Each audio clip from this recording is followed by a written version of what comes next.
Assalamualaikum warahmatullahi wabarakatuh. Bismillahirrahmanirrahim. Alhamdulillahi rabbil alamin. Wabihi nasta'in wa ala umuri dunya waddin. Wa ala alihi wa sahbihi ajma'in. Wassalatu wassalamu ala ashrafil anbiya'i wal mursalin. Sayyidina wa habibina wa maulana Muhammad وعلى آل سيدنا محمد في العالمين إنك حميد مجيد. قال الله تعالى في الكتاب العزيز: أعوذ بالله من الشيطان الرجيم.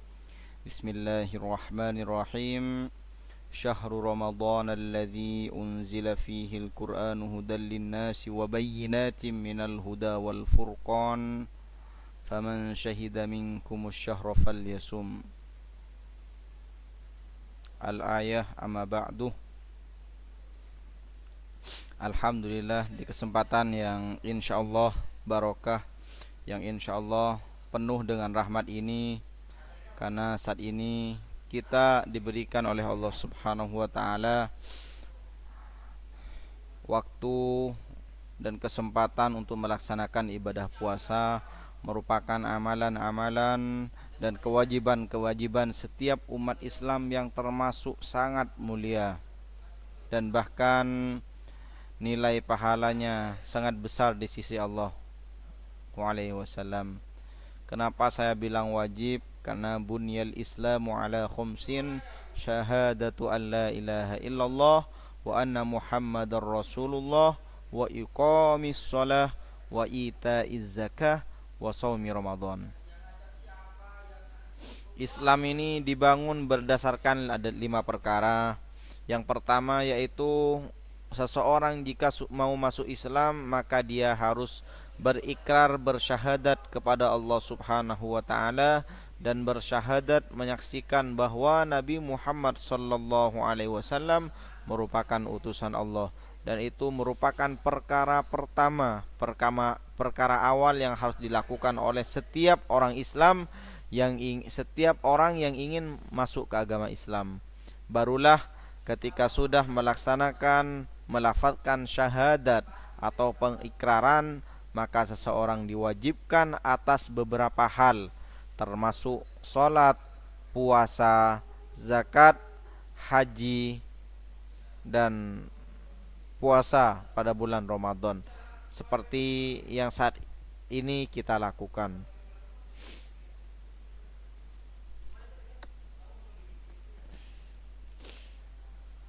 Para peserta yang insyaallah selalu bersemangat untuk belajar, begitupun para panitia sanlat yang juga lebih bersemangat dalam menuntut ilmu.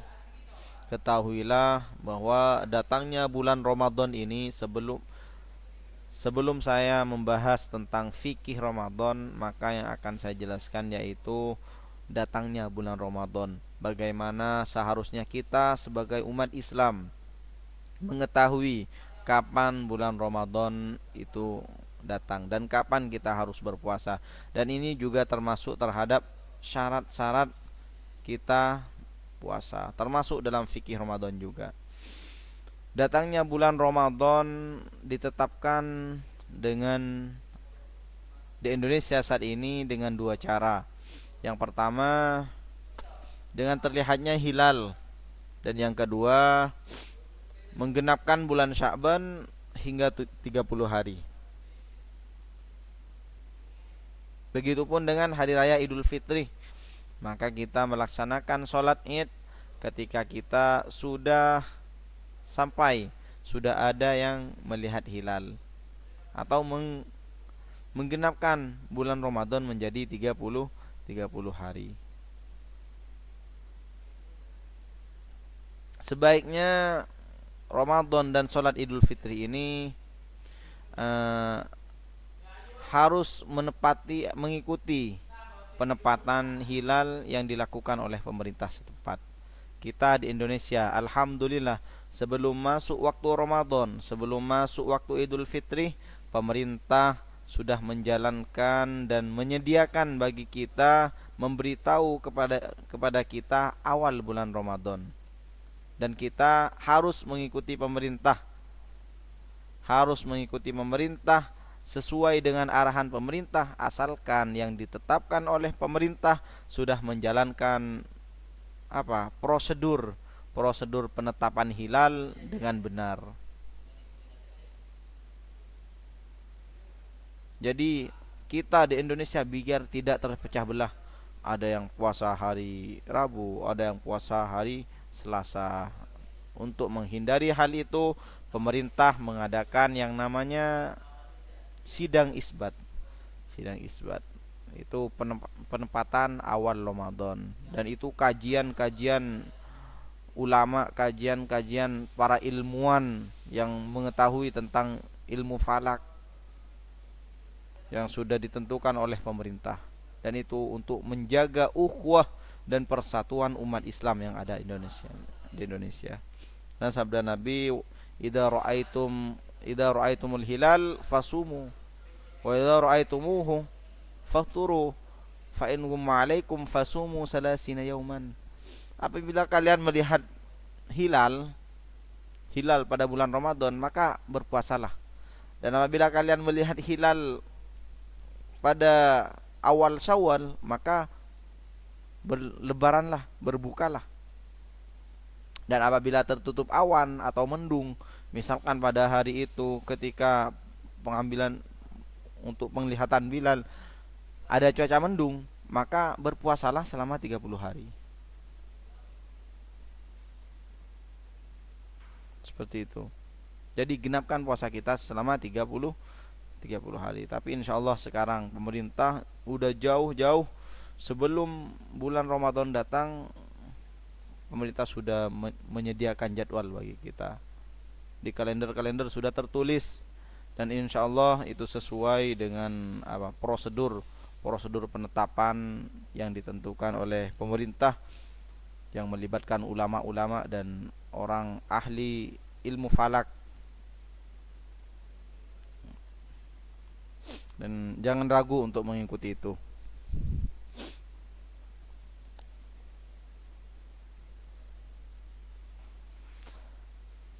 Mengenai fikih Ramadan ya, maka yang saya akan jelaskan yang pertama yaitu syarat wajib puasa. Syarat wajib puasa. Tentu puasa itu tidak sembarang bisa dilakukan oleh seseorang. Ada syarat-syarat seseorang bisa dikatakan puasa. Tidak semua orang yang tidak makan, tidak minum itu berpuasa. Kan banyak kan artis-artis di televisi yang agamanya tidak Islam, banyak yang mengaku puasa. Saya juga puasa untuk menghormati umat Islam, bukan puasa. Karena syarat wajib melaksanakan puasa Ramadan itu ada tiga syarat. Yang pertama, harus beragama Islam. Jadi orang yang tidak beragama Islam, meskipun ia tidak makan, tidak minum dari terbitnya fajar sampai terbenamnya matahari, itu tidak dinamakan puasa. Terus yang kedua, baligh. Baligh itu cukup umur, sudah masuk masa baligh. Dan orang Islam pun ada ketentuannya, yaitu harus sudah baligh, cukup umur. Ketentuannya bagi laki-laki maksimal ia baligh yaitu berumur 14 tahun. Minimalnya ya umur 9 tahun. Begitupun dengan perempuan. Dan seorang laki-laki ditandai dengan biasanya dengan bermimpi keluar mani, mimpi basah istilahnya. Dan itu bisa terjadi pada laki-laki yang sudah berusia 10 tahun, 11 tahun, 12 tahun. Jika ia bermimpi basah tersebut pada umur 11 tahun, maka pada umur itulah seorang laki-laki bisa dikatakan baligh. Jika ia bermimpi basah pada umur 12 tahun, maka dari situlah ia dikatakan sudah baligh. Tapi kalau misalkan ada seorang laki-laki yang tidak pernah mimpi basah sampai umur 16 tahun, maka itu tetap dikatakan baligh, karena batasan seorang pria dikatakan baligh ya umur 14. Kalau sudah umur 14, maka mimpi tidak mimpi itu wajib dikatakan baligh dan wajib dikenai dan sudah dikenai syariat oleh Islam, salat, zakat, puasa dan lain-lain. Untuk perempuan sama, tapi batasannya dari umur 9. Dan seorang wanita biasanya ditandai dengan datangnya haid. Itu syarat puasa yang nomor 2. Dan yang nomor 3 yaitu berakal. Jadi tidak semua orang yang Islam, tidak semua orang yang sudah baligh cukup umur itu dikenakan kewajiban puasa. Kalau nomor 3 ini tidak ada, maka seorang tidak bisa dikatakan berpuasa, yaitu berakal. Tidak hilang akal. Orang mabuk meskipun dia Islam, meskipun dia sudah dewasa, baligh, cukup umur, tapi ia dalam keadaan mabuk, maka tidak dihitung puasa oleh Allah Subhanahu wa taala. Kenapa? Karena hilang ingatan. Begitupun orang gila. Banyak orang gila ya Islam, baligh, cukup umur, bahkan udah tua, tapi tidak dikenai kewajiban berpuasa karena ia gila. Jadi yang syarat wajib puasa ada 3. Yang pertama Islam, baligh dan berakal. Adapun rukun puasa di sini tidak akan sah jika tidak memenuhi rukun-rukunnya. Jadi jika kita sudah masuk memenuhi 3 syarat ini, kita jika ingin berpuasa maka harus memenuhi rukun-rukunnya. Yang pertama yaitu niat puasa. Niat mau berpuasa. Kapan waktunya? Menurut kebiasaan orang Indonesia, karena kita di Indonesia mengikuti madhab, yaitu madhab Syafi'i. Madhab Syafi'i itu sudah menentukan waktu niat puasa, yaitu dilakukan ketika malam hari. Lantas bagaimana kalau saya lupa? Misalkan saya udah niat 1 bulan penuh dari awal, boleh apa tidak? Sebagian madhab membolehkan. Namun Imam Syafi'i tetap melaksanakan puasa, tapi harus mengkodoknya. Itu. Jadi untuk masalah niat ini ada sedikit perbedaan, tapi kebiasaan orang Indonesia karena mengikuti mazhab Syafi'i, niat itu dilaksanakan setiap malam.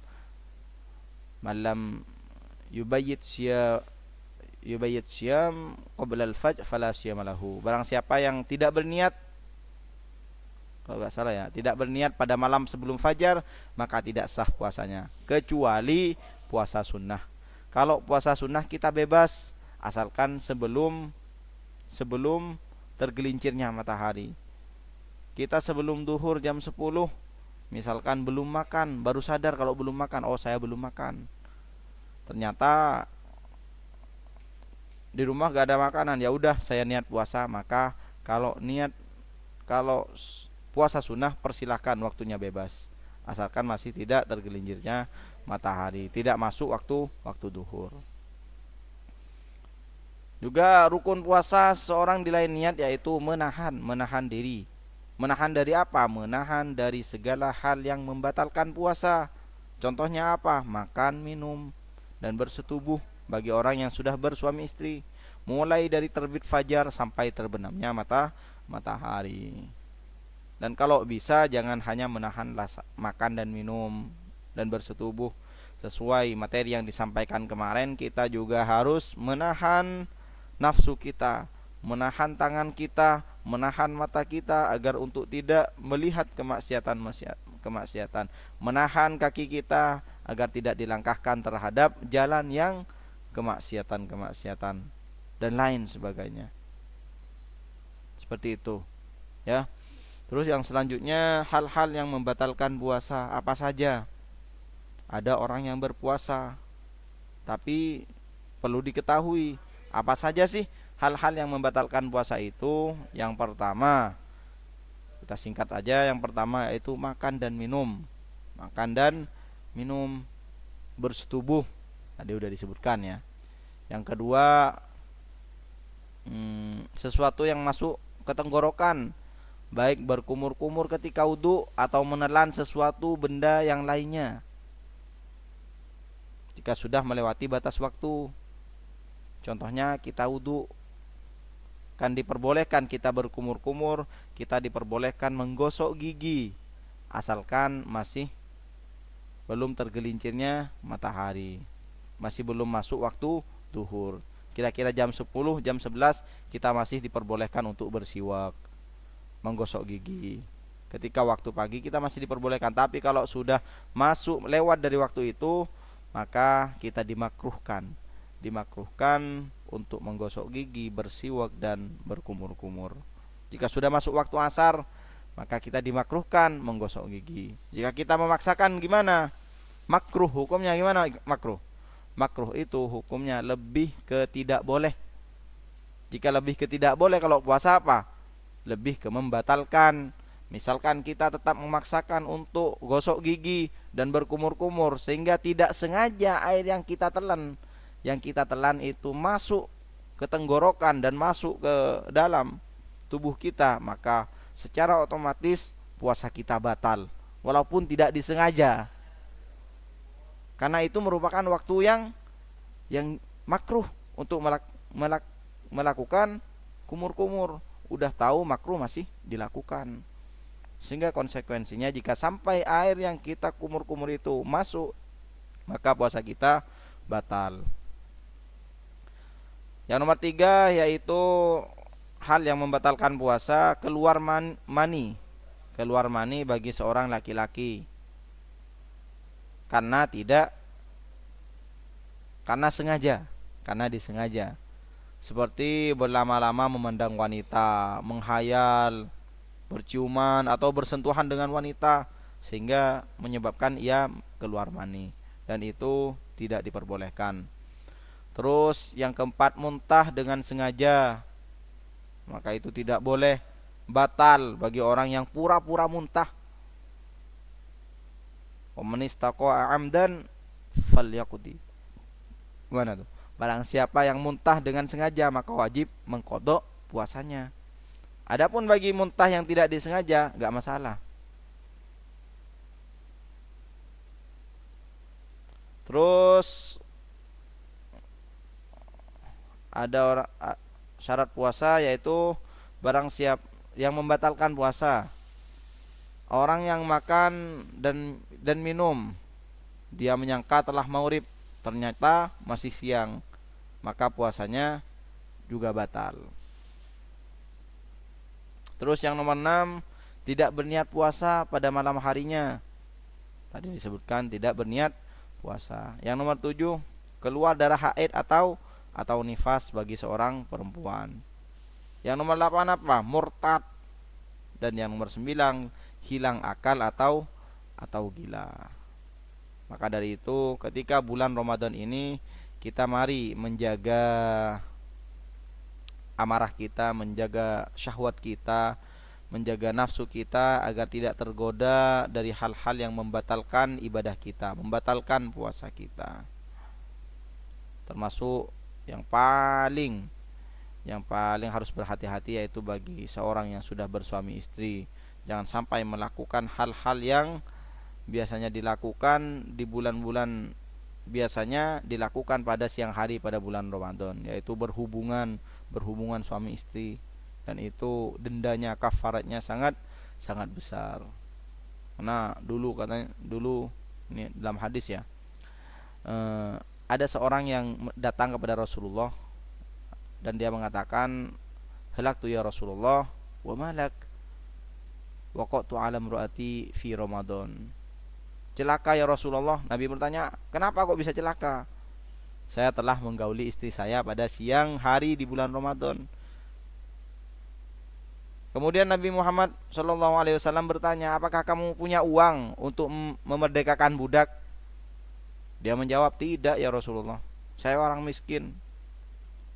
Nabi Muhammad bertanya lagi, apakah kamu sanggup berpuasa 2 bulan berturut-turut? Aduh ya Rasulullah, gimana yang 2 bulan, 1 hari saja saya gak kuat ya Rasulullah.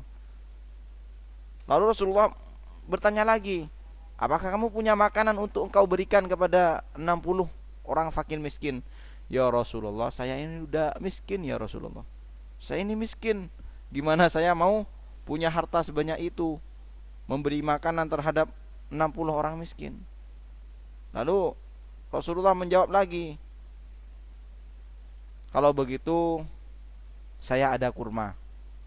Ini kamu bagikan kurma terhadap orang di kampungmu yang lebih miskin darimu. Hanya orang itu mengatakan, ya Rasulullah, di kampung saya yang paling miskin adalah saya ya Rasulullah. Hanya apa kata Rasulullah? Rasulullah senyum dan mengatakan, pergilah, pergi dan berikan makanan ini kepada keluargamu, makan sendiri aja. Ini udah melanggar, bandel. Jadi artinya apa? Bagi orang yang melakukan hubungan di siang hari, maka kafaratnya yaitu pertama harus memerdekakan budak. Jika dia tidak mampu, tidak ada budak untuk dimerdekakan, maka dia harus berpuasa selama 2 bulan berturut-turut. Dan yang nomor 3 apa? Jika tidak mampu, memberikan makanan kepada 60 orang miskin. Seperti itu ya. Adapun orang-orang yang tidak dipermasalahkan untuk tidak puasa, ada beberapa orang. Yang pertama yaitu wanita hamil, yang nomor 2 wanita yang sedang menyusui, yang nomor 3 yaitu seorang musafir. Maka tiga orang itu meskipun tidak puasa, maka diberi keringanan oleh Allah Subhanahu wa taala, tapi harus mengkodoknya setelah bulan puasa selesai. Mungkin itu saja ya yang dapat disampaikan pada kesempatan siang hari ini. Kurang lebihnya mohon maaf. Apabila ada pertanyaan silahkan tulis di kolom komentar. Akhiran dari saya, wassalamualaikum warahmatullahi wabarakatuh.